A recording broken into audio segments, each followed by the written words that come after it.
பருகாபீடம் என்கிற ஒரு மந்திரம்தான் இது. கிருஷ்ணன் வேணுகானம் பண்ணும்பொழுது அவன் நிற்கிற அழகை வர்ணிக்கக்கூடிய ஸ்லோகம். இந்த ஸ்லோகத்தை சொன்னார்கள் வியாசருடைய சீடர்கள் காட்டில். இதை கேட்ட சுகர் அப்படியே ஆச்சரியமாக மயங்கி அனுபவித்து மறுபடியும் இந்த ஸ்லோகத்தை சொல்லுங்கள் என்று சொல்ல, உங்கள் அப்பா தான் சொல்லி கொடுத்தார் என்று சொல்ல, உடனே அப்பா கிட்ட வந்து எனக்கு பர்காபீடம் சொல்லித்தாங்கோ என்று சொல்ல, இது மாதிரி ஒரு ஸ்லோகம் இல்லைப்பா 18,000 ஸ்லோகம் வச்சுருக்கேன் உட்காந்துக்கோன்னு எல்லாத்தையும் சொல்லி கொடுத்தார். அதை சுகர் படிச்சின்றார். அவர் பார்த்து காட்டில் சொல்லிகிட்டே இருந்தவர் பரீட்சித்துக்கு அப்புறம் இதை சொல்லி கொடுத்தார் என்று சொல்ல, இந்த பரீட்சித்து யார், அவன் கதையை சொல்லுங்கள் என்று கேட்க, பஞ்சபாண்டவாளுடைய பரம்பரையிலேயே வந்தவன் தான் இந்த பரீட்சித்து என்பவன். பஞ்சபாண்டவா மகாபாரத யுத்தம் முடிஞ்சு ராத்திரி தூங்கும் பொழுது அஸ்வத்தாமா பாண்டவர்களை கொல்லணும் நினச்சிண்டு அந்த பாண்டவர்களுடைய குழந்தைகளை வதம் பண்ணினான். இதை பார்த்து திரௌபதி அழுதாள். அப்போ கிருஷ்ணன் சொன்னான், நீ கிருஷ்ணனும் அர்ஜுனனும் வந்து நீ கவலைப்படாத, யார் உன் குழந்தைகளை கொன்னானோ அவனை கொண்டு வரேன்னு அந்த அஸ்வத்தாமாவை பிடிச்சு கொண்டு வந்தார்கள். அஸ்வத்தாமா பாண்டவர்களுடைய குரு துரோணருடைய பையன், குருவோட பையனாச்சேன்னு மன்னித்து விட்டுட்டார்கள். மன்னித்து விட்ட உடனே அவன் மன்னித்து விட்டாலேன்னு அந்த நன்றி இல்லாமல் மறுபடியும் பாண்டவர்களுக்கு வம்சம் இருக்கக்கூடாதுன்னு பிரம்மாஸ்திரத்தை ஒன்று போட்டான். அது பாண்டவர்களுடைய வம்சத்தில் உத்தராதேவின்னு அர்ஜுனனுடைய பையன் அபிமன்யுனுடைய மனைவி, அவள் கர்ப்பவதியாக இருக்காள்.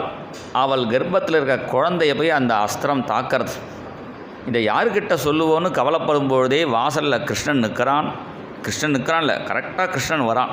எப்போ யாரை காப்பாற்றணும்னு பகவானுக்கு தெரியும், அந்த டயத்தில் வருவாள். உடனே கிருஷ்ணன் காலில் விழுந்து பிரார்த்தனை பண்ணினால், பாகி பாகி மகாயோகின்னு தேவதேவ ஜெகத்பதே நானியம் தொதபயம் பஷ்யே எத்திர மிருத்யு பரஸ்பரம்.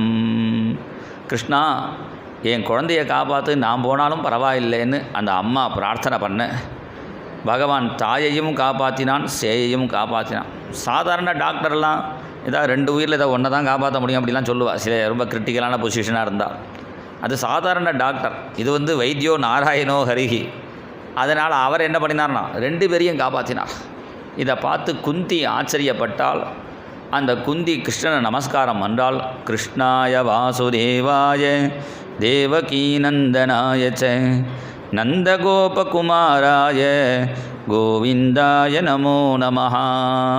கிருஷ்ணா, ஒவ்வொரு ஆபத்து வரும்போது நீ காப்பாற்றுறதை பார்த்தா எனக்கு ஆபத்து வந்தாலே தேவலேங்கிறான். நம்மளாம் ஆபதாம் அபகத்தாரம் ஆபத்து வரக்கூடாதுன்னு சொல்லுவோம். இந்த குந்தி சுதி படிக்கவே கொஞ்சம் பயமாக இருக்குது. ஏடாண்ணா ஆபத்தை கொடுங்கிறான்.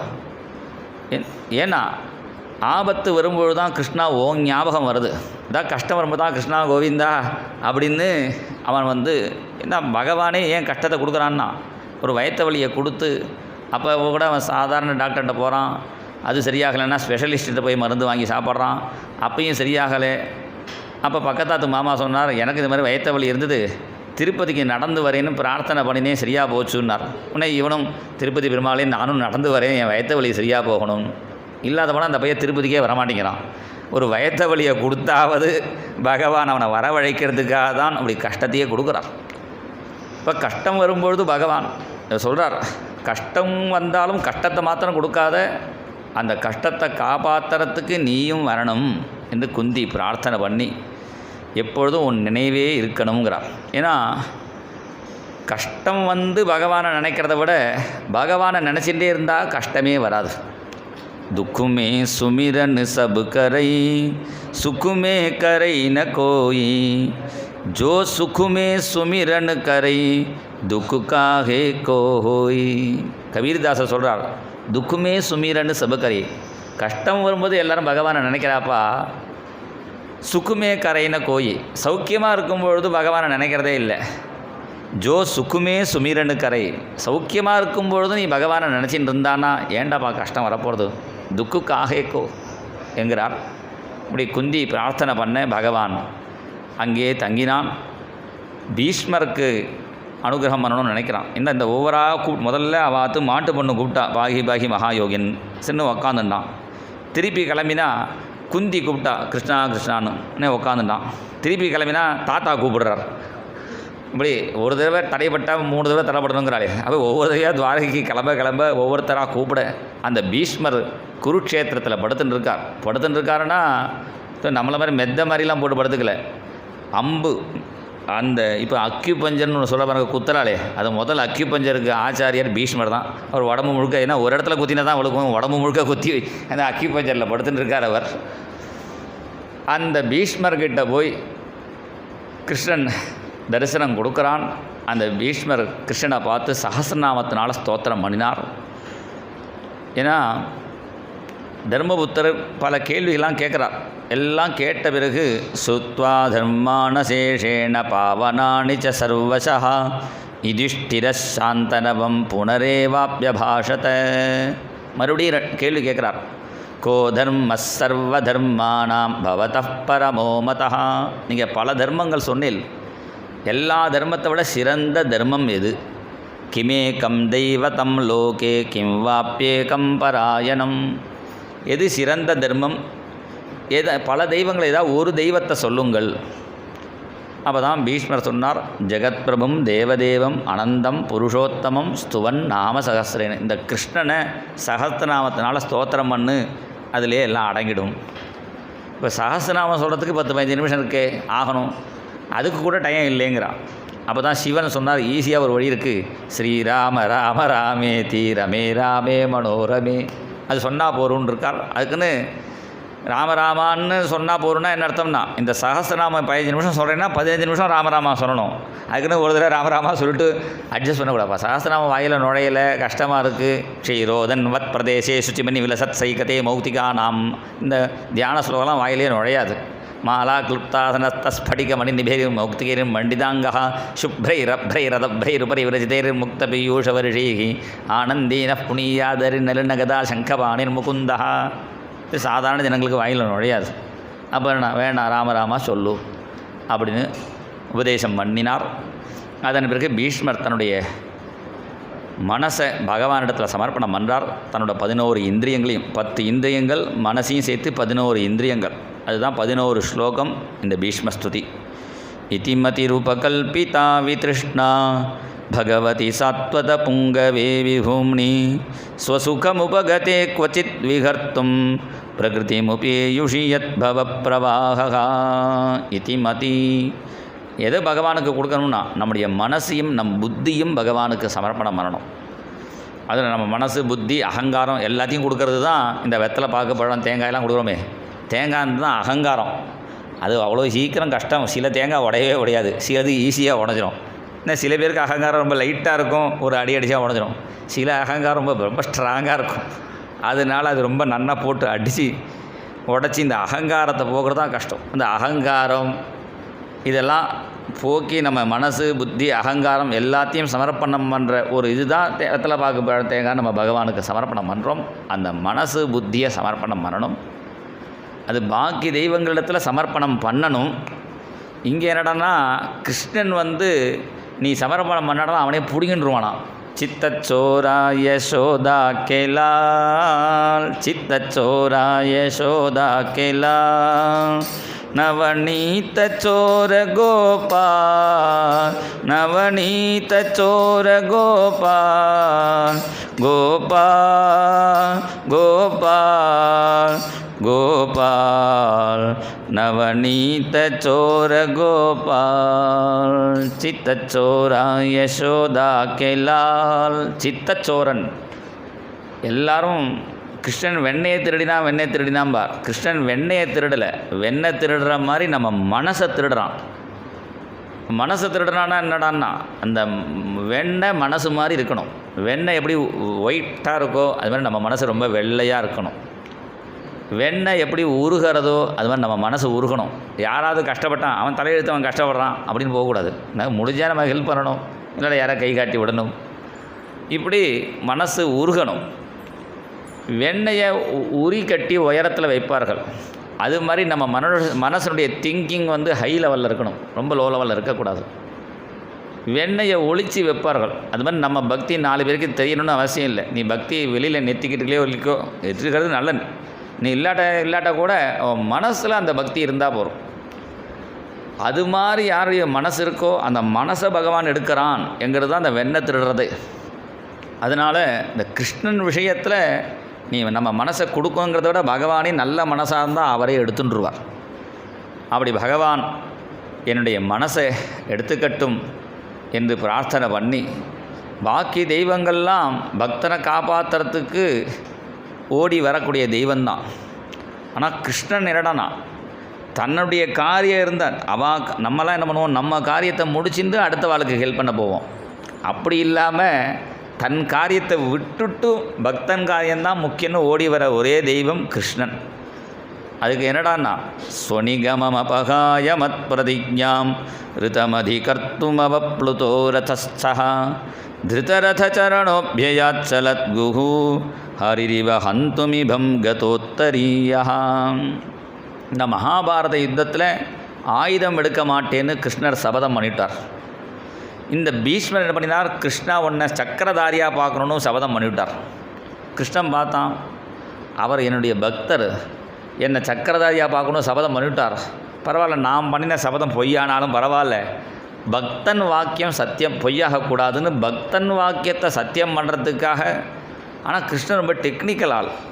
தன் வாக்கியத்தை பொய்யாகவும் கூடாது, பக்தன் வாக்கியத்தையும் சத்தியம் பண்ணணும். அவர் சக்கரதாரியாக தானே பார்க்கணுன்னார், சுதர்சன சக்கரதாரியாக பார்க்கணும் சொல்லலை. அதனால் ஒரு வண்டி சக்கரத்தை எடுத்து மாட்டினான். திருத ரத சரணோபியாச்சலத்கு, அந்த வண்டி சக்கரத்தையே எடுத்துட்டு பார்த்துக்கோன்னு தன் பக்தன் சொன்னதுக்காக அப்படி ஓடி வந்த கிருஷ்ணன் என்று அந்த கண்ணனுடைய பெருமையை நினைக்கிறார். அப்படி கண்ணன் இடத்துல தன் மனசை சமர்ப்பணம் பண்ணினார் பீஷ்மர். அதன் பிறகு பகவான் தர்மபுத்திரரை பட்டாபிஷேகம் பண்ணினான். துவாரகைக்கு போனான் ஒரு ரூபத்தில். மற்றொரு ரூபத்தில் உத்தராதேவி கர்ப்பத்தில் அந்த குழந்தையை காப்பாற்றின்னு இருக்கான். 10 மாதம் ஆனோன்னு அந்த குழந்தை பிறந்து குவாக்குவான்னு கத்திடுது. சாதாரணமாக குழந்தை பிறந்தாலே குவாக்குவான்னு கத்தும். சாதாரண குழந்தைலாம் குவாக்குவானா என்ன அர்த்தம்னா, குவானா எங்கேன்னு அர்த்தம் சமஸ்கிருதத்தில். குவாக்குவானா பால் எங்கே, குடிக்க பசிக்கிறது, பால் எங்கே. இந்த குழந்தை என்னடனா பகவான் எங்கே பகவான் எங்கேன்னு கத்தினானாம் பரீட்சித்து. நான் கர்ப்பத்தில் ஒருத்தரை பார்த்தேனே, அந்த பகவான் எங்கே, யாரும் எல்லோரும் வந்து நிற்க குழந்தை கத்தினா உடனே தேனை தடவுவா, ஏதாவது கொடுப்பா, பால் கொடுப்பா. இது பாலும் குடிக்கல, குவாக்குவானா அந்த பகவானை தான் பார்க்கணும் அழறான். அப்போ கிருஷ்ணன் வந்த பிறகு தான் சிரித்து தான் அந்த குழந்தை. கிருஷ்ணன் அதனால் பாக்கி குழந்தைகள்லாம் முதல்ல அம்மாவையே பார்த்து பழக்கம். அப்புறம் தான் அம்மா சொல்லுவாள், இந்த தாத்தா பாட்டி இதாக சொல்லுவாள். இந்த குழந்தை அம்மாவை பார்க்குறதுக்கு முன்னாடியே பகவானை பார்த்துடுச்சு. அதனால் பகவானை பார்த்துட்டு சிரிக்கிறது, அம்மாவை பார்த்தா கூட அழறது. அப்போ தான் பகவான் சொன்னால், இதுதாண்டா உங்கள் அம்மான்னு பகவான் தான் அம்மாவையே காட்டி கொடுத்தான் இந்த குழந்தைக்கு. அப்பேற்பட்ட பாக்யவான். அந்த பரீட்சை பண்ணி பார்த்ததுனால பரியைட்சத கைத்தியசோ, கர்ப்பத்தில் ஒருத்தரை பார்த்தேனே, கர்ப்பதிருஷ்ட மனுத்யாயன் பரீட்சேத நரேஷ்விக, அதனால் அவனுக்கு பரீட்சித்து இன்னும் அவனுக்கு பேர் வச்சது.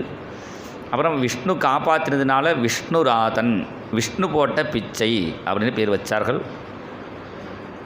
அதன் பிறகு தீர்த்த யாத்திரை போன விதுரர் திருதராஷ்டிரனுக்கு ஞானோபதேசம் பண்ணி அவர் அழைச்சிட்டு போனார்.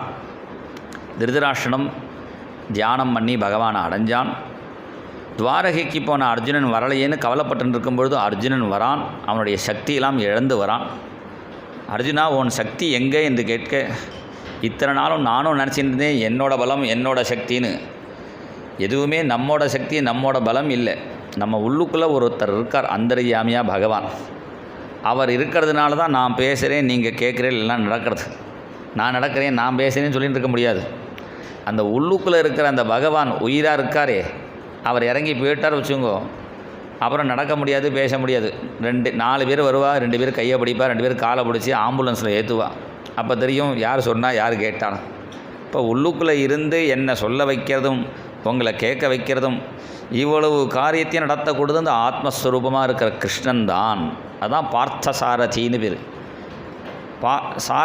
தேர்னா தேரில் பார்த்த சாரதியாக பெருமாள் இருக்க திருவல்லிக்கணியில் இருக்காரே, அந்த பார்த்த சாரதினா என்ன, தேர் எதிரானா நம்ம உடம்பு தான் தேர். 5 குதிரை பூட்டியிருக்கு, கண் காது மூக்கு நாக்கு, இதெல்லாம் இந்த குதிரைகள். இதை உள்ளுக்குள்ளேருந்து ஒருத்தர் ஒழுங்காக ஓட்டணும். அது கண்ணா பின்னாடி அங்கங்கே போகணும் தான் சரியாக வராது. அந்த உள்ளுக்குள்ளேருந்து பார்த்த சாரதி இருந்தால் எல்லோரும் வாங்க சார், உட்காருங்க சார், காபி குடிங்கோம்பார்.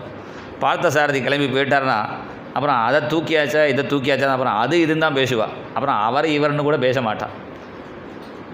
அதனால் அந்த பார்த்தசாரதி இருக்கிறதுனால தான் இந்த உடம்புக்கே பெருமைன்னு அர்ஜுனன் சொல்கிறான். அதன் பிறகு பாண்டவர்கள் பரீட்சித்தினிடத்தில் ராஜ்யத்தை கொடுக்கும்படி ஏற்பாடு பண்ணி அவர்கள் கங்கையில் இறங்கி மறைஞ்சி போனார்கள். பரீட்சித்து தான் கலியுகத்தில் முதல் ராஜா, தர்மப்படி அரசாட்சி நடத்துகிறான்.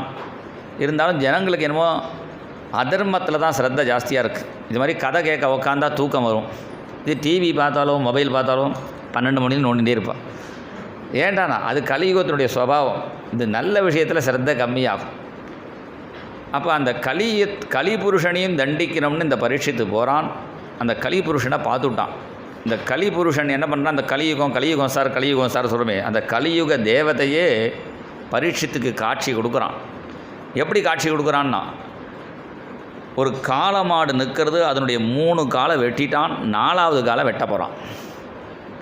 இந்த காளமாடுங்கிறது என்னன்னா தர்மம் 4 காலோடு இருக்குது. அதுதான் காளமாடு மேலே சிவன் உட்காந்துருக்காருன்னா என்ன அர்த்தம்னா, தர்மத்து மேலே சிவன் இருக்காருன்னு அர்த்தம்.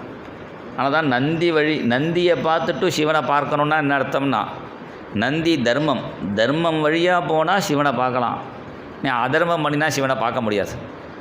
இது தெரியாமல் இந்த என்ன பண்ணினா, காளமாட்டை 3 காலை வெட்டி 4வது காலை வெட்ட போகிறான். அந்த சத்தியம்ங்கிற ஒரு காலில் தான் இப்போ கலியுகத்தில் நிற்கிறது தர்மம். அதை வெட்ட போகும்போது பரீட்சித்து அங்கேருந்து டாய் அப்படின்னு மிரட்டினான். அந்த காளமாட்டை பார்த்து கேட்டால், உன் காலை இவன் தான் வெட்டினான் நான். அந்த காளமாடு ஆச்சரியமாக பதில் சொல்கிறது, 3 கால் போய் ஏன் கஷ்டப்படுறேன், இந்த கஷ்டத்துக்கு என்ன காரணம் எனக்கு தெரியலையேங்கிறது. காலை வெட்டின இவன் தான் காலை வெட்டினா சொல்லலை. ஏன் சொல்லலேன்னா, இவன் காலை வெட்டினா, அவன் அதை பண்ணினான், இவன் இதை பண்ணினான்னு சொல்கிறதுக்கே அதுவே ஒரு தப்பு. இது கோல் சொல்கிறதே பேர். அவன் இப்படி பண்ணினா சார், பட் ஒருத்தன் பண்ணின தப்பை சொன்னால் அதில் நமக்கு கொஞ்சம் பங்கு வந்துடும்.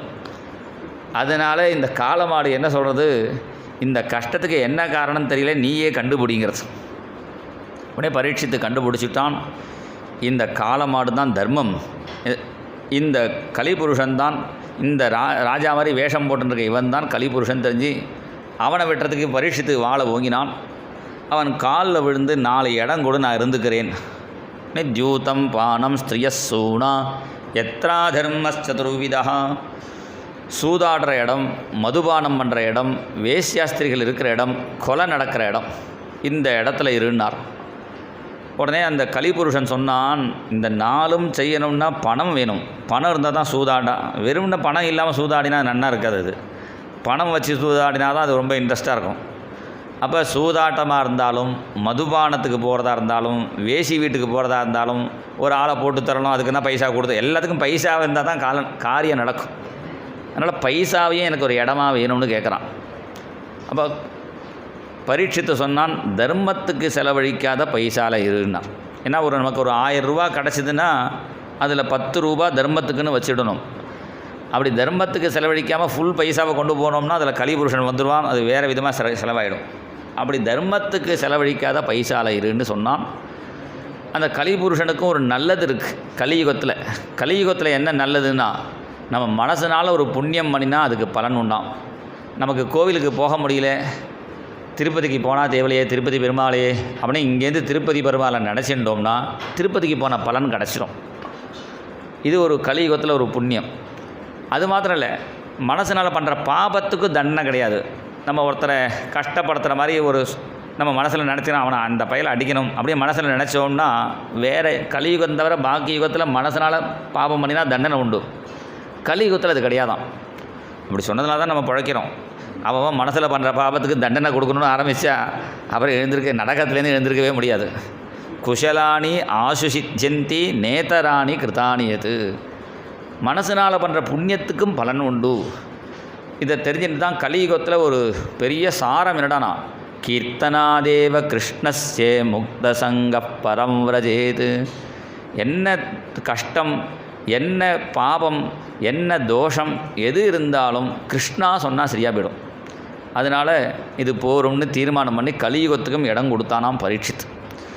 கிருஷ்ண கிருஷ்ண முகுந்தா ஜனார்தனா, கிருஷ்ண கோவிந்த நாராயணா ஹரே. கிருஷ்ண கிருஷ்ண முகுந்தா ஜனார்தனா, கிருஷ்ண கோவிந்த நாராயண ஹரே.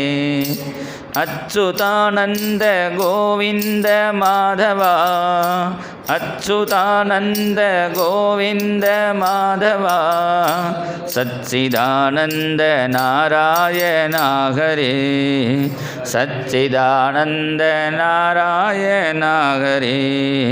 கிருஷ்ண கிருஷ்ண முகுந்தா ஜனார்தனா, கிருஷ்ண கோவிந்த நாராயண ஹரே.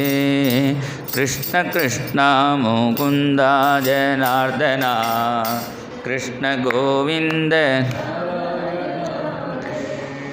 அச்சுதானந்த கோவிந்த மாதவா, அச்சுதானந்த கோவிந்த மாதவா, சச்சிதானந்த நாராயண ஹரே, சச்சிதானந்த நாராயண ஹரே.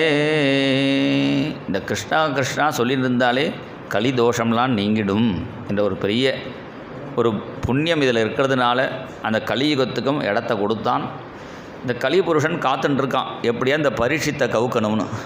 ஒரு நாள் பரீட்சித்து வேட்டையாட போகிறான். இது ராஜாவோட தர்மம். ராஜாவுக்கு சண்டை ப்ராக்டிஸில் இருக்கணும், குறி பார்த்து அடிக்கிறதுக்கு. திடீர்னு எதிர் நாட்டுக்காரன் சண்டைக்கு வந்தான்னா அப்போவே ப்ராக்டிஸ் பண்ணிட்டு இருக்கக்கூடாது, எல்லாமே ப்ராக்டிஸில் இருக்கணும். அதனால் அதுக்காக வேட்டையாட போவார்கள். அப்படி வேட்டையாட போகும்பொழுது அதில் கொலை இருக்குது, ஏன்னா மிருகத்தை அடிப்பார்கள். அதை ஒரு வியாஜமாக வச்சுட்டு கலிபுருஷன் என்ன பண்ணினான், அந்த பரீட்சைத்துடைய புத்தியில் ஏறிட்டான். விநாசகாலே விபரீத புத்தின்னு ஒரு மானை துரத்தின்றே வந்தான். அந்த மான் ஒரு மகரிஷி ஆசிரமம் வழியாக போச்சு. அவருக்கு ஷமீகர்னு பேர். அவரை பார்த்து இந்த பக்கமாக மான் வந்ததான்னு கேட்டான். அவர் பதிலே சொல்லலை, அப்படியே தியானத்தில் இருக்கார். கோபம் வந்துடுத்து. நான் ஒரு ராஜா, கேள்வி கேட்குறேன், பதில் சொல்லாமல் நீ வேஷம் போட்டு கண்ணை மூடினு தபஸ் மாதிரி வேஷமாக போடுற அப்படின்னு அங்கே செத்து கிடந்த பாம்பை தூக்கி அவர் கழுத்தில் போட்டான். இவர் வேஷம் வெறும்னா கண்ணை மூடின்னு இருக்காருன்னு நினச்சிருந்தான். இவர் உண்மையே தியானத்தில் இருக்கிறதுனால அவர் எழுந்திருக்கலை. அவன் அரண்மனைக்கு திரும்பி போயிட்டான். அவருடைய பையன் ஸ்ருங்கின்னு பேர். அவன் பார்த்தான் எங்கள் அப்பா கழுத்தில் யார் பாம்பு போட்டான்னு. அவனுக்கு ஞான திருஷ்டியில் பார்த்தான். இந்த பரீட்சித்து என்ன நினச்சிட்டு இருக்கான், ராஜாவனா என்ன வேணால் பண்ணலாம், ராஜா கையில் ஆயுதம் இருக்குது அப்படின்னு நினச்சிட்டு இருக்கான். ராஜா கையில் ஆயுதம் இருந்தால் பிராமணன் வாயில் ஆயுதம் இருக்குது. ராஜா கையால் போடுற ஆயுதம் குறி தவறும், ஆனால் பிராமணன் வாயால் சொன்னால் கட்டாயம் பலிக்கும். நல்லது சொன்னால் பலிக்குமா தெரியாது, சாபம் கொடுத்தா உடனே பலிக்கும். நான் என்ன பண்ணுறேன் பாரு, நான் இதி லங்கித மரியாதம் தட்சக சப்தமேகனி தங்ஷதி ஸ்ம குலாங்காரம் சோதித்தோ மே தத்ருகம். எங்கள் அப்பா கழுத்தில் செத்த பாம்பை போட்டானே, அந்த பரீட்சித்தை 7வது நாள் தட்சகன் என்ற தேவநாகம் தீண்டி அந்த பரீட்சித்து சாகணும்னு சாபம் கொடுத்தான். உடனே அப்பா கிட்ட வந்து அழுதான். அவர் சொன்னார், அவன் தப்பு பண்ணினான்னு சொன்னியே, நீ தப்பு பண்ணிட்டேன்னார். நான் என்ன தப்பு பண்ணினேன்னு? அவன் தெரியாமல் பண்ணின ஒரு சின்ன பாபத்துக்கு பெரிய தண்டனை கொடுத்தையே, நீயும் ஒரு பாபம் பண்ணிட்ட, நீ பண்ணின பாபத்தை பகவான் மன்னிக்கட்டும் அப்படின்னு பகவானிடத்தில் பிரார்த்தனை பண்ணி ஒரு சிஷ்யனை சொல்லி அமிச்சார். பரீட்சித்துக்கிட்ட போய் சொல்லு 7 நாள் தான் ஆயுசு இருக்குன்னு. பரீட்சித்து சபையில் போய் உக்காந்துட்டான். அப்போ தான் அவனுக்கு தோணினது, பகவானே, யாராவது ஜனங்கள் தப்பு பண்ணினா நான் தண்டிப்பேன், நானே ஒரு தப்பு பண்ணிட்டேன், தபஸ் பண்ணுற மகாத்மா கழுத்தில் பாம்பை போட்டுவிட்டேன், எனக்கு தண்டனையை நீ கொடுன்னு பகவான்கிட்ட கேட்குறான். செஞ்ச தப்புக்கு தண்டனையை அனுபவிக்கணும். இந்த மன்னிப்புலாம் வேறு மதத்தில் தான், பாவ மன்னிப்புலாம். நம்ம இதில் என்னடான்னா மன்னிப்புலாம் கிடையாது, நீ பிராயசித்தம் பண்ணி சரி பண்ணிக்கணும். கருணையெல்லாம் பகவானாக மன்னிச்சு விட்டால் அது பரவாயில்ல. நானே போய் இதை மட்டும் சும்மா மன்னிப்புன்னு சொன்னால் சரியாக வராது. அதனால் நான் பண்ணுற தப்புக்கு தண்டனையை கொடு அப்படின்னு பகவான்கிட்ட கேட்குறான் பரீட்சித்து. உடனே அந்த சிஷ்யன் வந்து சொன்னார், 7வது நாள் பாம்பு தீண்டி உங்களுக்கு சாவு. உடனே கவலைப்படலை, எல்லாத்தையும் அப்படியே தன்னுடைய பையனிடத்தில் ஒப்படைச்சான், மந்திரிகள்கிட்ட ஒப்படைச்சான். நேராக காட்டுக்கு வந்துவிட்டான். எல்லாத்தையும் அப்படியே விட்டுட்டு வந்துவிட்டான். திடீர்னு எல்லாத்தையும் விட்டுட்டு வர முடியுமான்னா, அவன் ஏற்கனவே பிளான் பண்ணியிருந்தானா ஒரு நாளைக்கு எல்லாத்தையும் விட்டுட்டு கிளம்பணும்னு. அதனால் கிளம்புற சமயம் வந்தோடனே அப்படியே கிளம்பி கங்கைக்கரைக்கு வந்தான். பிரார்த்தனை பண்ணுறான், பகவானே எனக்கு சத்சங்கத்தை கொடு என்று பிரார்த்தனை பண்ண. நிறைய மகாத்மாக்கள்லாம் வரார்கள், பஜனை பண்ணிட்டு ஹரே ராம ராம ராம ஹரே ஹரே ஹரே கிருஷ்ண கிருஷ்ண கிருஷ்ணா ஹரே ஹரே ஹரே ராம ராம ராம ஹரே ஹரே ஹரே கிருஷ்ண கிருஷ்ணா கிருஷ்ணா ஹரே ஹரே. பல மகரிஷிகள் பிரத்யட்சமானார்கள். பரீட்சித்து அவர்களை பார்த்து எனக்கு பகவானுடைய கதையை சொல்லுங்கள், 7 நாள் தான் இருக்குது என்று சொல்ல, அங்கே வந்தவா எல்லாருக்குமே பகவானுடைய கதை தெரியும். நாரதர், வியாசர், மைத்ரேயர், பராசரர் இருந்தால் எல்லாருமே சுகர் வரணும்னு எதிர்பார்த்துன்னு இருக்கா. ஏன்னா அவளுக்கு தெரியும் இங்கே சுகாச்சாரியர் வருவார்னு. அதனால் அவள் கொஞ்சம் மௌனமாக இருக்கார்கள். ஏன்னா யாருமே ஆரம்பிக்கலையே நினச்சின்னு இருக்கும்பொழுதே அங்கே சுகாச்சாரியர் வரார். சுகரை பார்த்த உடனே எல்லாரும் எழுந்துட்டார்கள். பரீட்சித்து நமஸ்காரம் பண்ணி, நான் பண்ணின புண்ணியத்துக்கு உங்களை பார்த்தேன்னு சொல்ல முடியாது, எங்கள் பெரியவா பண்ணின புண்ணியம் உங்களை நான் பார்த்தேன். எனக்கு ஒரு மனுஷன் எதை செய்யணும் எதை செய்யக்கூடாதுன்னு சொல்லித்தாருங்கள். உடனே அவர் சொன்னார், ஒரு மனுஷன் கடைசி காலத்தில் போகும்பொழுது கிருஷ்ணா, நாராயணா, ஏதாவது ஒரு பகவானுடைய நாமத்தை சொல்லிட்டு இந்த சரீரத்தை விடணும். கடைசி காலத்தில் அந்த பகவான் நாமம் வாயில் வரணும்னா கடைசி காலத்தில் தான் நாராயணா சொல்லணும், இப்போ ஒன்றும் அவசரம் இல்லையே அப்படின்னு நினச்சிட்டு கடைசியில் டாக்டர் கையை பிடிச்சி பார்த்துட்டு இன்னும் 1 ஹவரில் கிளம்பிடுவார், எல்லாருக்கும் ஃபோன் பண்ணுங்கன்னு பிறகு அப்புறம் நாராயணா சொல்லணும்னு ஆசைப்பட்டு பிரயோஜனம் இல்லை. அந்த டயத்தில் நாராயணா வாயில் வருமா தெரியாது. இப்போலேருந்தே நாராயணா நமசிவாய அவளுக்கு எது ஒரு பகவானுடைய பெயர் பிடிச்ச பெயரோ அதை சொல்லிகிட்டே இருக்கணும். அதை சொல்லிகிட்டு இருந்தால் தான் கடைசியிலையும் நாராயணான்னு வாயில் வரும். ஜென்மலாபா பரப்பும்சாம் அந்தே நாராயண ஸ்மிருதி. கடைசியில் பகவானை நம்ம நினைக்கணும், இது ஒரு அர்த்தம். அல்லது அந்தே நாராயண ஸ்மிருதி, கடைசியில் நம்மளை பகவான் நினைக்கணும். நம்ம உடம்புல தெம்பு இருக்கும்போது நம்ம கோவிலுக்கு போய் நம்ம பகவான் நாமத்தை சொல்லி பகவானுக்கு பூஜை பண்ணிட்டு இருந்தோம்னா பகவான் நினைப்பார், இவன் உடம்பு தெம்பாக இருக்கும்போது கரெக்டாக வியாழக்கிழமை கோவிலுக்கு வந்துட்டு இருந்தான், உடம்புல சக்தி இருக்கும்போது என் கையில் பூஜை பண்ணினான், உடம்புல தெம்பு இருக்கும்பொழுது கைங்கரியம் பண்ணினான், கோயிலாக என்னை பார்த்தான், இப்போ கடைசி காலத்தில் முடியாமல் இருக்கானே, இவனை நான் தான் காப்பாற்றணும்னு கடைசியில் பகவான் இவனை நினச்சிப்பார். நீ உடம்புல தெம்பு இருக்கும்போது நீ பகவானுக்கு கைங்கரியம் பண்ணினாருன்னா பகவான் ஒன்று நினச்சிப்பார். அந்தே நாராயண ஸ்மிருதி. அதுதான் சொல்கிறார் அஜாமில உபாக்கியானத்தில், அஜாமிலனை காப்பாற்றணும்னு பகவான் நினச்சாராம்.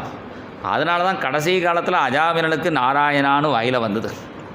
அதனால் அந்த பகவானை நம்மளை நினைக்கிற மாதிரி பண்ணணும்னா என்ன பண்ணணும்னா இப்போலேருந்தே பகவானுடைய பேரை சொல்லிகிட்டு இருந்தோம்னா கடைசியில் பகவான் நமக்கு ஞானத்தை கொடுத்து அழைச்சிட்டு போவான்னா அஞ்ஞானிக்கு மோட்சம் கிடைக்காது. எல்லா இந்த சாஸ்திர பிரகாரம் ஞானம் வந்தால் மோட்சம்.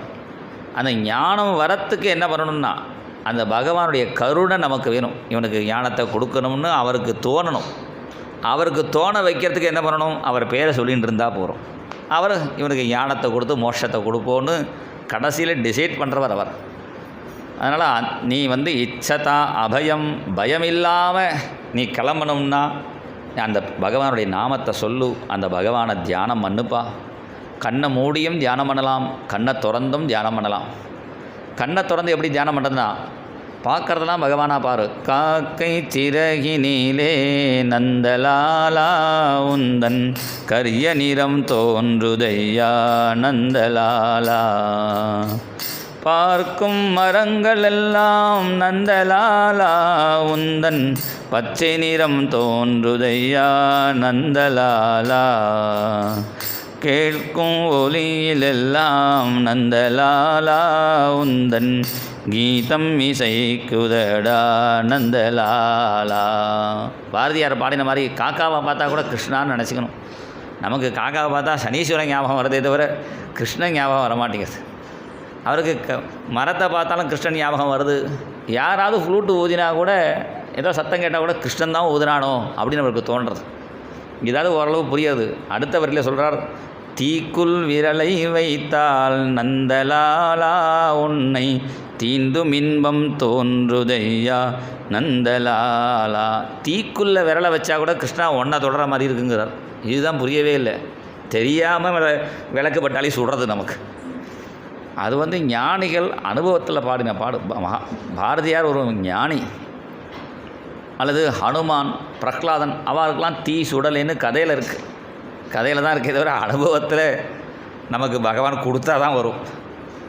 அப்படி கண்ணை திறந்து பார்ப்பதெல்லாம் பகவானுடைய சம்பந்தமாக நினச்சிக்கணும்.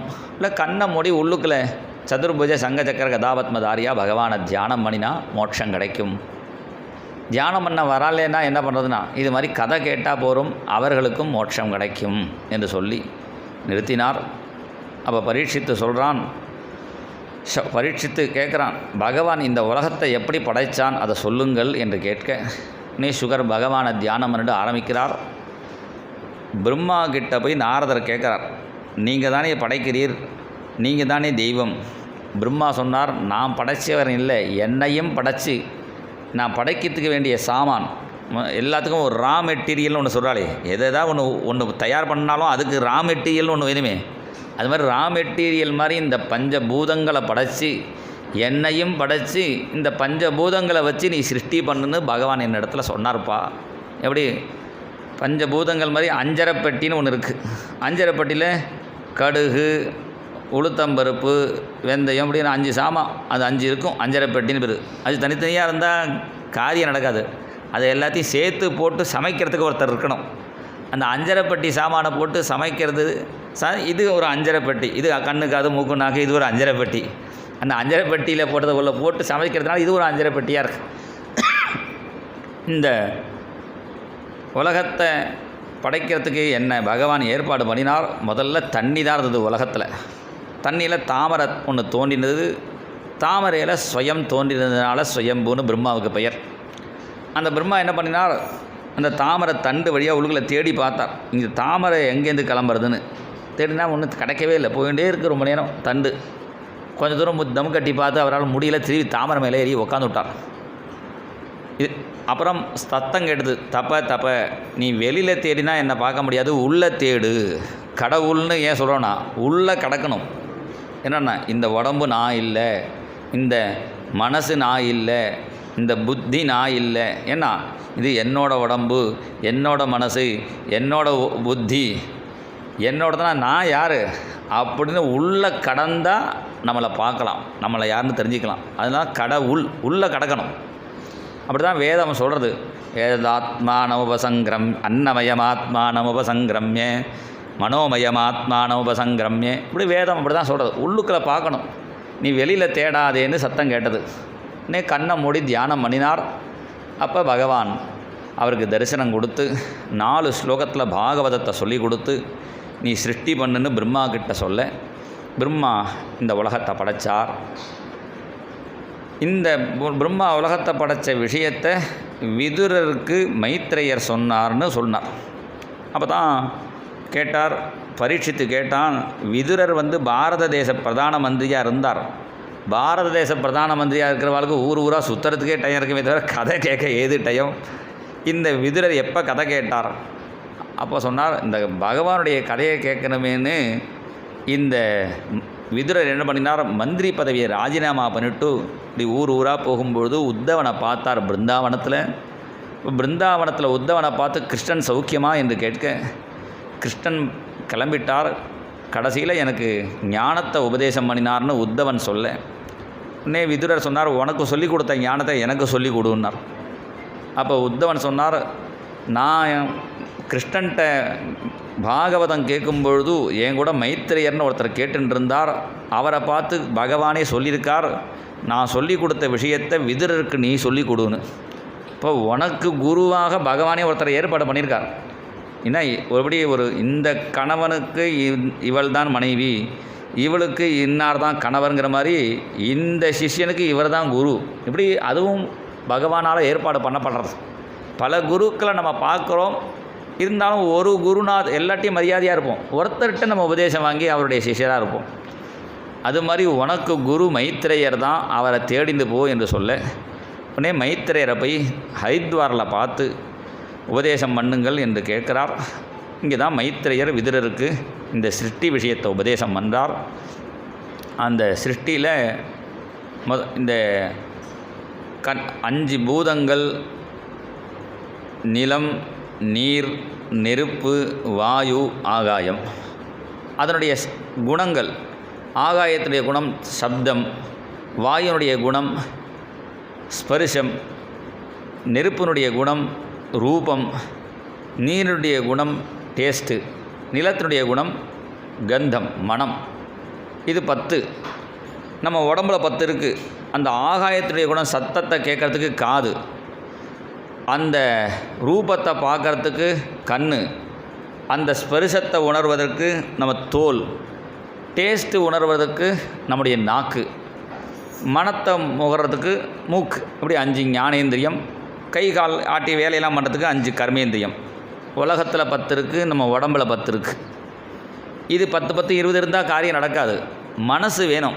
நம்ம ஒருத்தப்படி பார்த்துட்டு கதை கேட்டுகிட்டே இருப்பார். என்ன சார் இப்போ என்ன சொன்னார் அப்படின்னு கேட்டால், இல்லை நான் இங்கே தான் இருந்தேன், மனசில் வீட்டை நினச்சிட்டு இருந்தேன், அதனால் எனக்கு சரியாக கவனிக்கலேன்னு. அப்போ எந்த காரியமும் கரெக்டாக பண்ணணுன்னா அந்த மனசு டச் ஆகணும். சரி, இப்படி பார்த்துட்டே இருப்பார் ரோட்டில். இப்போ சேப்பு சட்டை போட்டு யாராவது ஒருத்தர் போனாரா? இல்லை நான் பார்க்கல சார். நீ தான் பார்த்துருந்தே? இல்லை, நான் கண் ரோட்டை பார்த்துருந்து மனசில் எந்தையோ நினச்சிட்டு இருந்தேன். இப்போ மனசோட காரியம் பண்ணினா தான் அது கரெக்டாக ஆகும். அப்போ மனசுன்னு ஒன்று 21. அப்புறம் புத்தி. நான் மனசு கன்ஃபார்ம் பண்ண தெரியாது, அதுக்கு அது இப்படி இருக்கும் அப்படி இருக்கும். புத்தி தான் இதுதான் கரெக்டுன்னு தெரிஞ்சிக்கும்.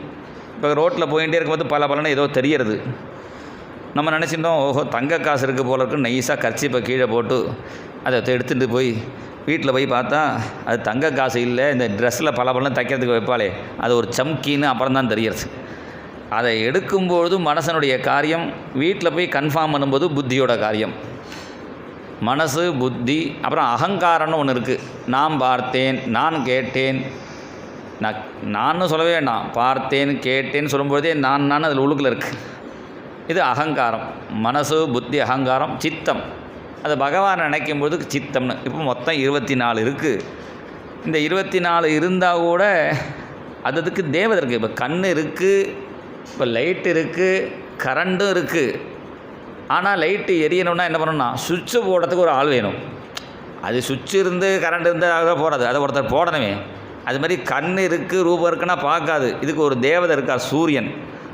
அவர் அங்கே டச்சு பண்ணி அவர் பிரேரணை பண்ணால் தான் கண் பார்க்கும். இதுவும் வேறு.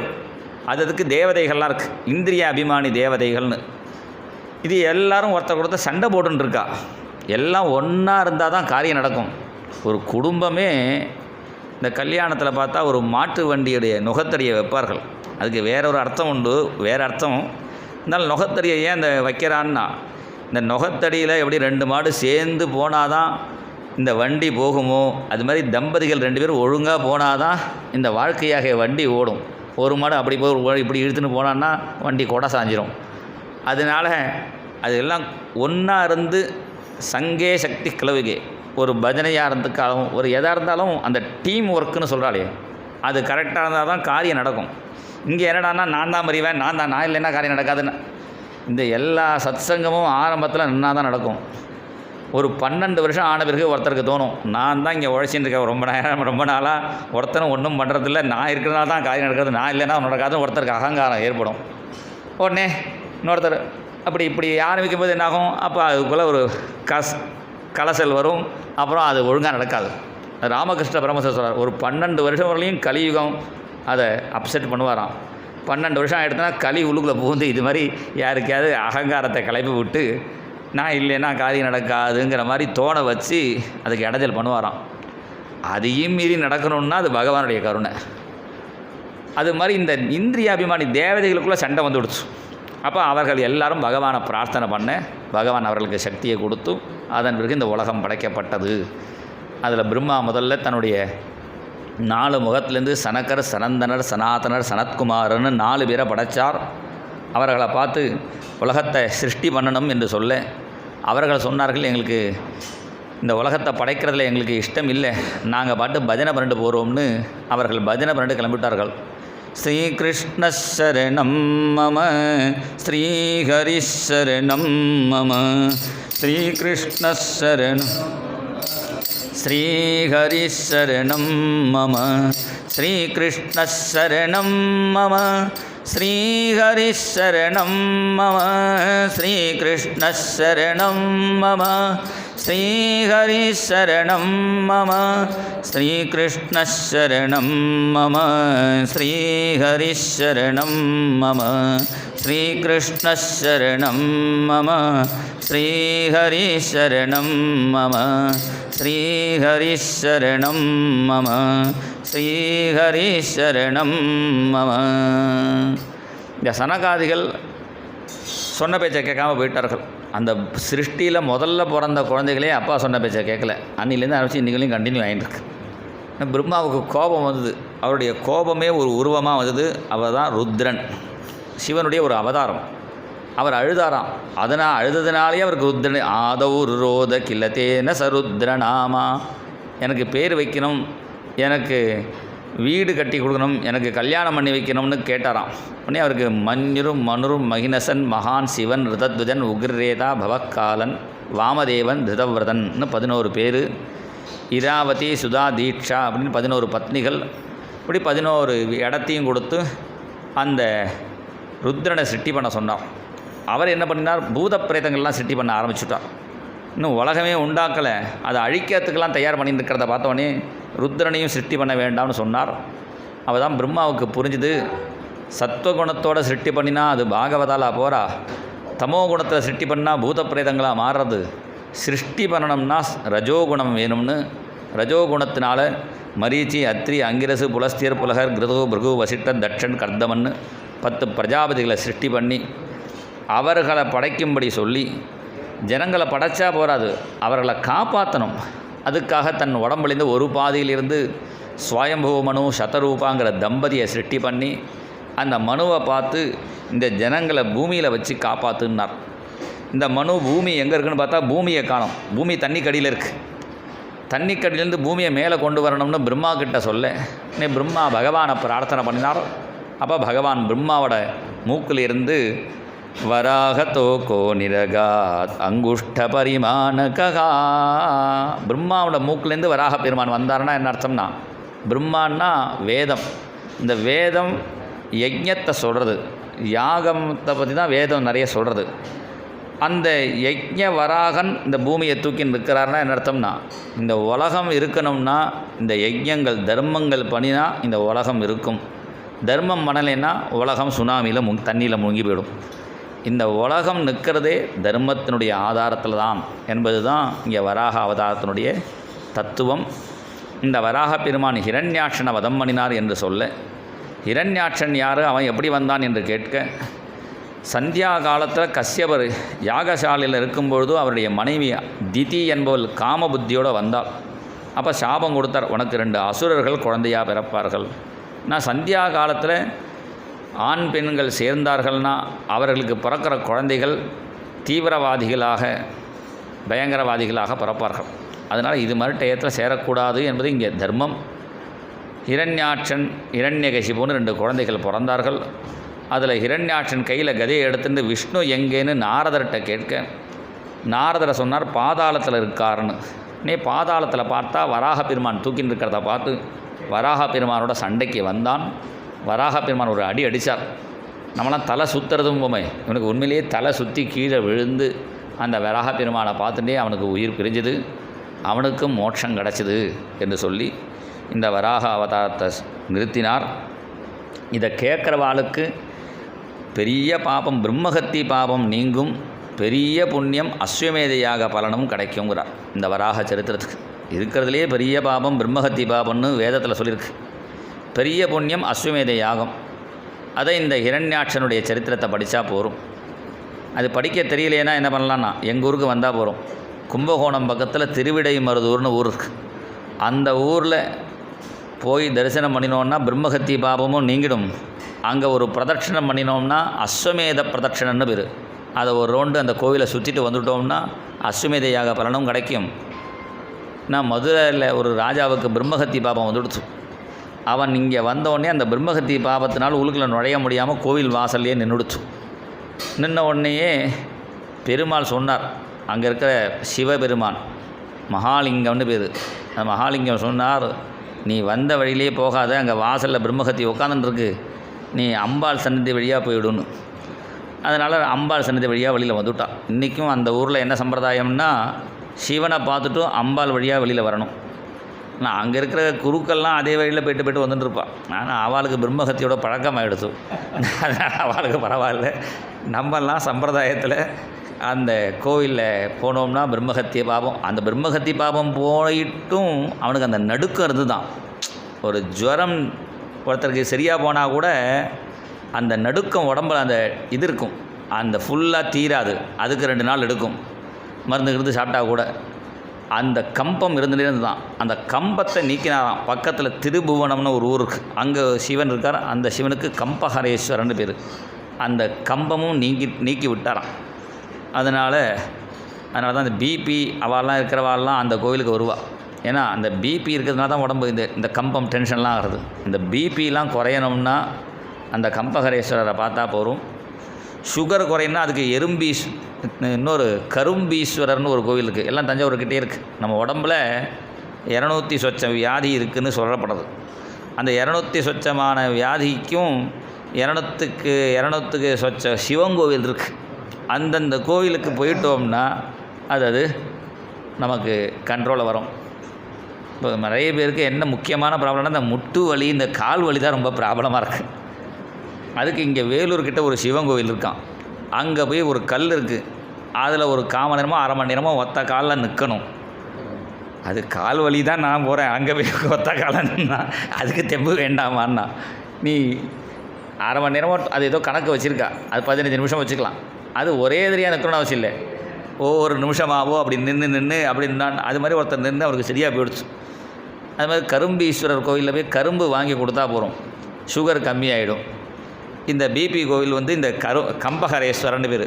நிறைய இந்த நீட்டு தேர்வை இந்த மாதிரி பரீட்சை எழுத போகிறாளே அவர்களுக்கெல்லாம் இந்த எக்ஸாம் ஃபீவர்னு ஒரு நடுக்கம் இருக்குமே, அவெல்லாம் அங்கே வருவாள்.